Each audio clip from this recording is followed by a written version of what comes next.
So this is about the how of making the boxing up your innovation concept work. When you think about the how, you really have to start picturing boxes. So when you have a box in mind, you have to make it stand out and think about the adopter. What information does the adopter need to open the box? What would make you or the team open that box? And those are all part of the important information you want to consider. And for that to work, you need to know who is going to get the box.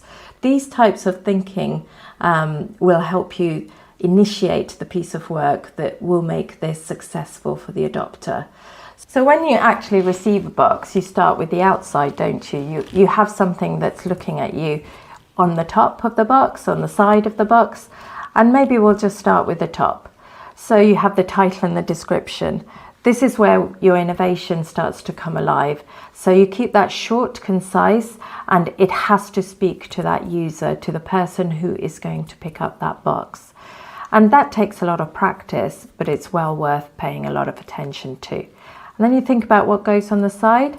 Maybe describe the benefits and make it short. If you're trying to put all your benefits on the box, it won't work. So you have to think about the top benefits. What's important to some of the users that you're talking about, maybe not all the users. And again, that will take practice. You've got five sides to fill apart from the top. So maybe you want to put the list of contents on one side. What's not in the box but needed for the innovation could go on the other side.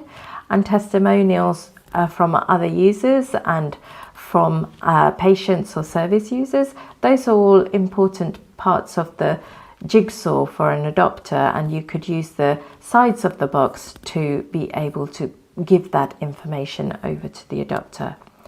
You need to understand what's important for your own innovation. So this isn't about someone telling you exactly what goes on there side by side, but it's about you working out what is important, like showing what the problem is that needs to be solved. To get examples and inspiration for boxing up your innovation, you might look around you and see the coffee packets that you have around you, the cereal boxes. They're all very good at summarizing information that you need and want when you're making that decision. So now we go to what's inside the box. What is the actual innovation, and giving detail about taking it on as a new adoption site. What exactly do they need?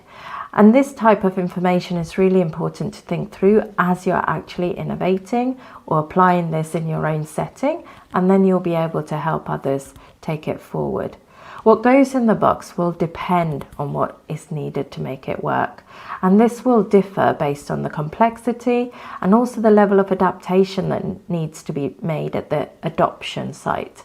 So all of these will determine what you can give that is useful and what you may actually say that someone else has to work it out. So operating procedures, training, you might actually give the training.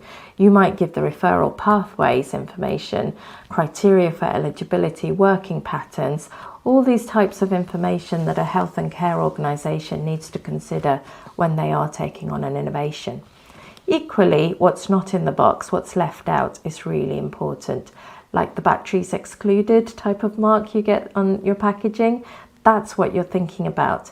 Maybe it's the physical space, the safeguarding policies, the actual whiteboard that you need to make this work. So once you've thought of all of this, you pack up the box ready for the adopter, and you do really need to think of one more thing, which is a safe delivery of this box to the adopter. How will that happen? How will you get it to them? And how will they know it is there ready for them to pick up? This is very much about what the innovator can do to help with boxing up innovation. So thank you for listening.